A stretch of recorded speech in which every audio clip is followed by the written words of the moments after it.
Three holidays, three murders, same train. Coincidence? Absolutely not. Good evening, fellow small town sleuths. Welcome to the Cozy's Calendar, where we transform unsuspecting national holidays into unhinged cozy mystery pitches. Today is June 22nd, which means we're celebrating National Onion Ring Day, National Kissing Day, and National Chocolate Éclair Day. And if you've been following along, you know exactly what this means. Someone's about to die over deep fried snacks, romantic endeavors, and fancy French pastries, and we're here for it. Only in the cozy mystery universe could we combine onion scented murder with passionate, deadly kisses and custard filled crime scenes. I'm not saying this trio of holidays was designed specifically for murder. But the universe is certainly sending us a message, and that message is people will kill for anything if you put it on a train. Without further ado, I present our latest mystery creations, Killers and Kisses. When the Holiday Express Love Train special journey promised romance for desperate singles seeking soulmates, Cassie Vane expected awkward small talk and regrettable hookups. Instead, she got one dead matchmaker, 17 botched first kisses, and absolute confirmation that her job as the train's familiar wrangler wasn't nearly as straightforward as advertised. It's National Kissing Day, and though magic isn't supposed to work on board the Holiday Express, the train looks like a Cupid spell gone horribly wrong. Heart-shaped confetti embedded in the carpet, mood lighting so red it's like traveling through an artery, and kissing booths staffed by people who definitely lied on their resumes. The dining car has been decorated with whimsical touches. Paper lanterns shaped like lips hang from the ceiling. Tables adorned with centerpieces of lipstick-marked champagne glasses and vintage romance movie posters line the walls, while string lights shaped like tiny kisses twinkle along the windows. But when renowned matchmaker Vivian Hart is found dead in the observation car, perfectly applied lip prints on her cheek, a worst kisser badge stabbed through her heart, and her famous kiss compatibility database clutched in her still warm hand, suddenly everyone's romantic ratings seemed less important than their alibis. The victim was discovered by the Lonely Hearts Club during their perfect pucker practice demonstration. Now, half the train is convinced kissing is cursed, while the other half is determined to find a partner before the next stop. Now, for our romantic suspects whose lips are sealed about everything except their innocence.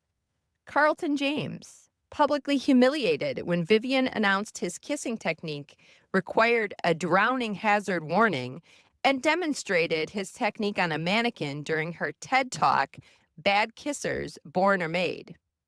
There's rival matchmaker Sophia Bell, owner of Magic Mates, the dating app currently being destroyed by Vivian's Kiss Connection, which matches people by analyzing their dental records and lip symmetry, a technique Sophia claims was stolen from her research. Chef Marco Delaney, Vivian's secret midnight snack, who was recently downgraded on her dating app after he refused to give her a free dessert. Jessica, the love doctor Singleton, kissing technique coach whose business was ruined when Vivian published evidence that her methods resulted in a 73% decrease in relationship satisfaction and injuries requiring medical attention. Meanwhile, conductor Dane's gruff demeanor has turned grim, even as he reluctantly agrees to demonstrate proper kissing technique with our sleuth Cassie in the grand finale competition to coax a confession from the killer. Their slow burn romance has accelerated to a moderate simmer that threatens to boil over every time he accidentally flexes while explaining train safety protocols. Warning: this story contains dangerously bad pickup lines, lethal levels of romantic tension, and kissing techniques that should probably remain theoretical for public safety reasons. Our next cozy mystery is Ringed for Death.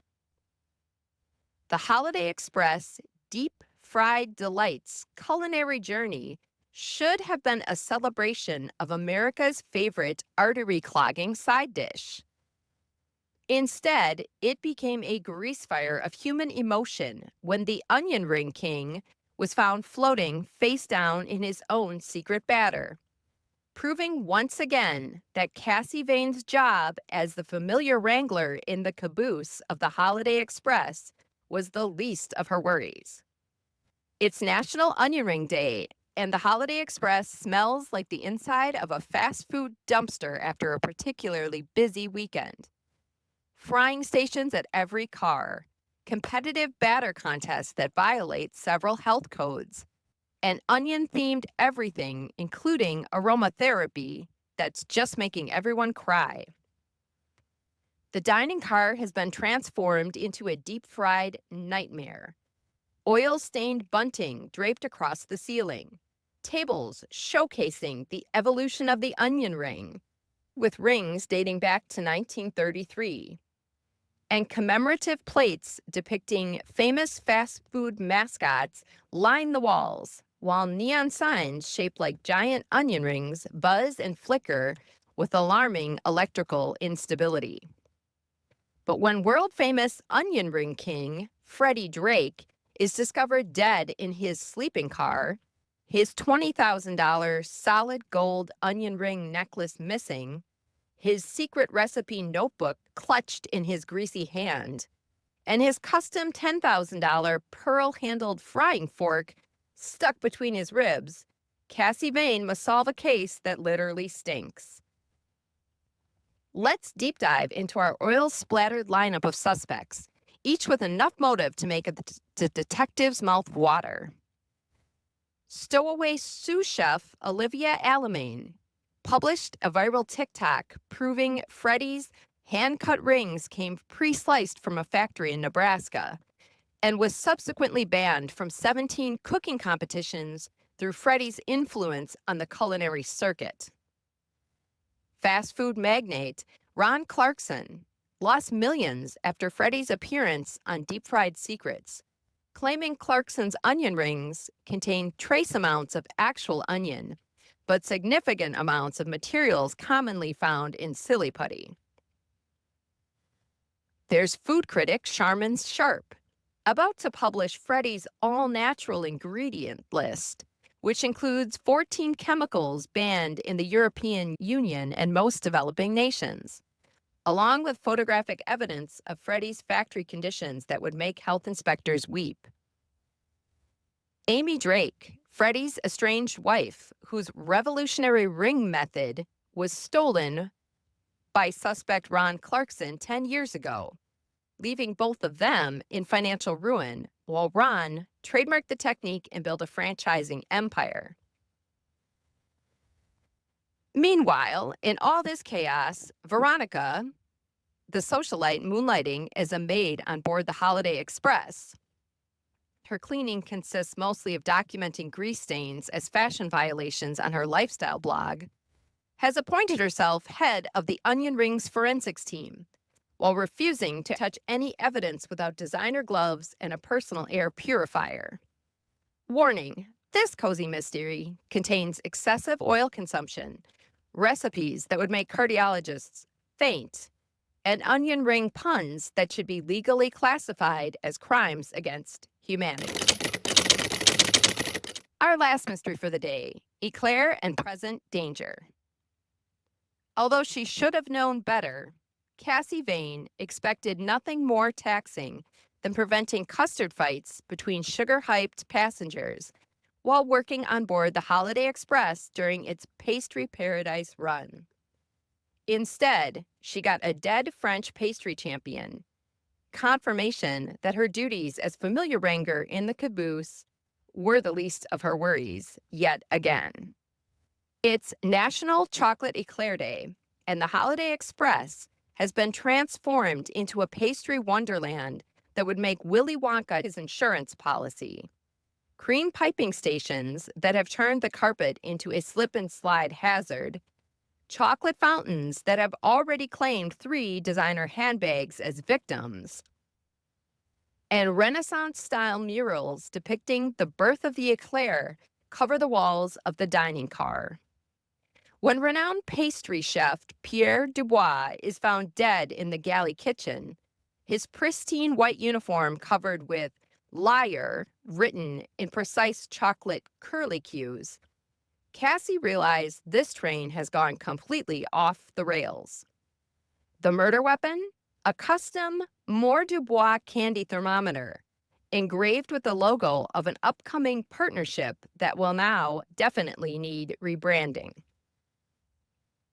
As Cassie investigates, it's clear half the train is convinced eclairs are cursed, while the other half is frantically trying to recreate Pierre's signature chocolate ganache before the next stop. Just in case this is our last chance to taste greatness, they say. Cassie faces a cream-filled lineup of suspects, each with enough motive to make even the sweetest pastry turn bitter. There's Beatrice Moore, Pierre's business partner, whose authentic French technique was regularly mocked by Pierre as what happens when Americans watch too many YouTube tutorials, despite Beatrice investing $50,000 in their upcoming joint pastry tool line. Ricky Rossellini, the industrial spy who stole Pierre's ex-wife's special spice recipe years ago, then got stiffed on payment and blackmailed by Pierre, who threatened to expose him to the culinary world and ruin his food security consultant business. Pierre's apprentice, John Forrest, whose innovative Eclair designs were stolen by Pierre, who then fired John for unoriginal thinking and excessive cologne use, before claiming John's award-winning caramel infusion technique as his own invention. Avery Dubois, Pierre's daughter, was forbidden from entering professional pastry competitions despite her superior talent, who seems well aware her father did not create the family spice recipe as he claims.